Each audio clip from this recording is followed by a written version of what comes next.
Diabetes mellitus, often simply called diabetes, is a chronic condition affecting millions worldwide. It arises from a problem with blood sugar regulation. Our bodies need glucose, a type of sugar, for energy. This glucose comes from the food we eat. Insulin, a hormone made by the pancreas, helps our bodies use this glucose.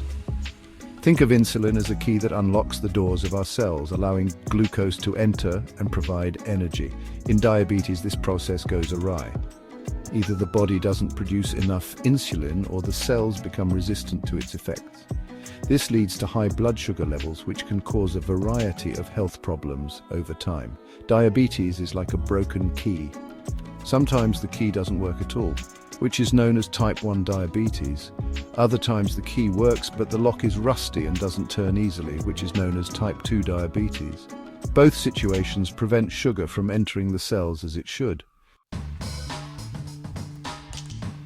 There are several types of diabetes, each with its own characteristics and causes. Let's explore the most common types. Type 1 diabetes is an autoimmune disease. This means the body's own immune system mistakenly attacks the insulin-producing cells in the pancreas. As a result, the pancreas cannot produce enough insulin, leading to high blood sugar. Type 2 diabetes is the most prevalent type. It develops when the body becomes resistant to insulin, meaning the cells don't respond to insulin as they should. This resistance often occurs alongside a decrease in insulin production, further elevating blood sugar levels. Gestational diabetes develops during pregnancy. Hormonal changes during gestation can lead to insulin resistance, causing high blood sugar. It usually resolves after delivery, but increases the risk of developing type 2 diabetes later in life. There are also less common types of diabetes, such as maturity-onset diabetes of the young, also known as MODY, which is a group of genetic forms of diabetes, and latent autoimmune diabetes in adults, or LADA, which is a slowly progressing form of autoimmune diabetes similar to type 1.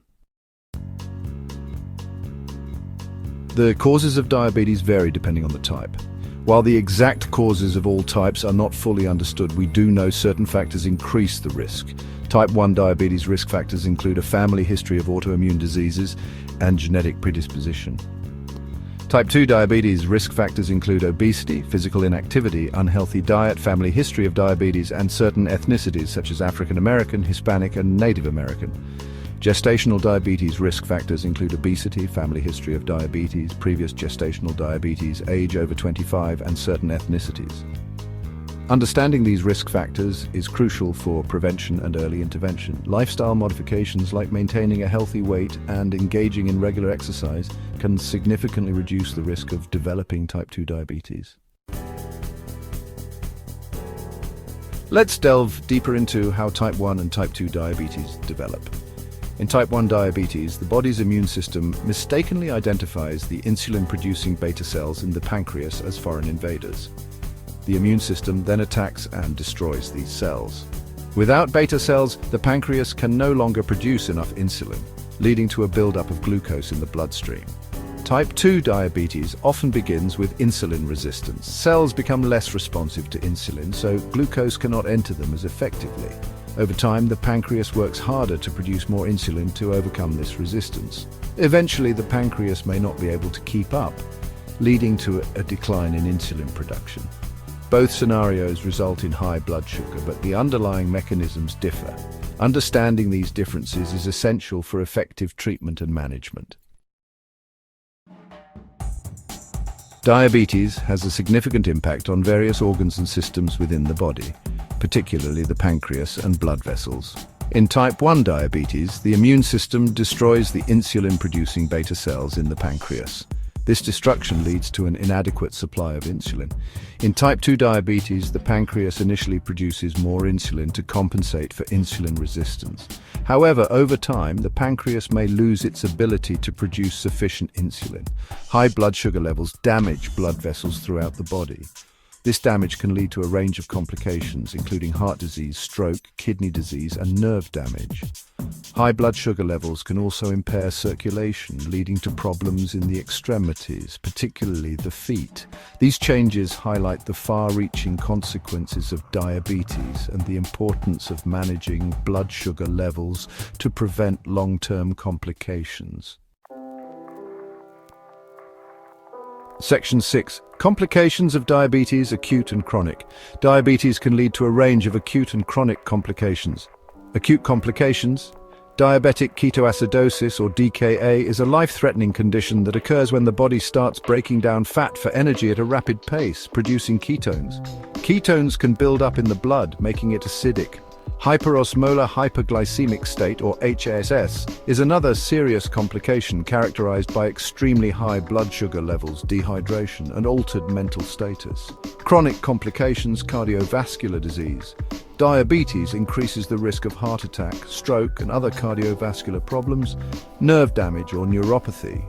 High blood sugar can damage nerves throughout the body, leading to pain, numbness, tingling, and problems with digestion and sexual function. Kidney disease or nephropathy.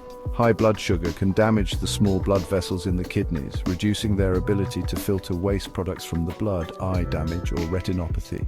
Diabetes can damage the blood vessels in the retina, the light-sensitive layer at the back of the eye, potentially leading to vision loss. Managing blood sugar levels, blood pressure, and cholesterol can significantly reduce the risk of developing these complications. Section 7. Diabetic foot, a serious complication. Diabetic foot is a common and serious complication of diabetes, often arising from a combination of nerve damage and poor circulation. Nerve damage can reduce sensation in the feet, making individuals unaware of cuts, blisters, or sores. Poor circulation makes it harder for these wounds to heal, increasing the risk of infection. Diabetic foot problems can range from minor cuts and blisters to severe infections and amputations. Regular foot care, including daily inspections, proper footwear, and timely medical attention for any foot problems, is crucial for preventing this complication. Section 8. Diagnosing diabetes laboratory tests. Diagnosing diabetes involves a simple blood test to measure blood sugar levels. Fasting plasma glucose, or FPG test. This test measures blood sugar levels after an overnight fast. A result of 126 milligrams per deciliter or higher on 2 separate tests indicates diabetes. Oral glucose tolerance test, or OGTT. This test measures blood sugar levels before and 2 hours after drinking a sugary drink. A result of 200 milligrams per deciliter or higher indicates diabetes. A 1C test. This test reflects your average blood sugar level for the past 2 to 3 months. An A1C level of 6.5% or higher on 2 separate tests indicates diabetes. These tests are simple, safe, and effective in diagnosing diabetes. Early diagnosis is crucial for initiating appropriate treatment and preventing long-term complications. Section 9. Key takeaways. Managing diabetes for a healthier life. Diabetes is a chronic condition affecting millions worldwide, but with proper management, individuals with diabetes can live long and healthy lives. Here are some key takeaway points. Understand your type of diabetes. Each type has unique causes and treatment approaches. Manage your blood sugar levels. Regular monitoring and medication, if needed, are essential. Adopt a healthy lifestyle. A balanced diet, regular exercise, and weight management are crucial. Be aware of potential complications. Early detection and treatment can prevent serious health issues. Remember, knowledge is power. By understanding diabetes and taking proactive steps, you can effectively manage the condition and live a full and healthy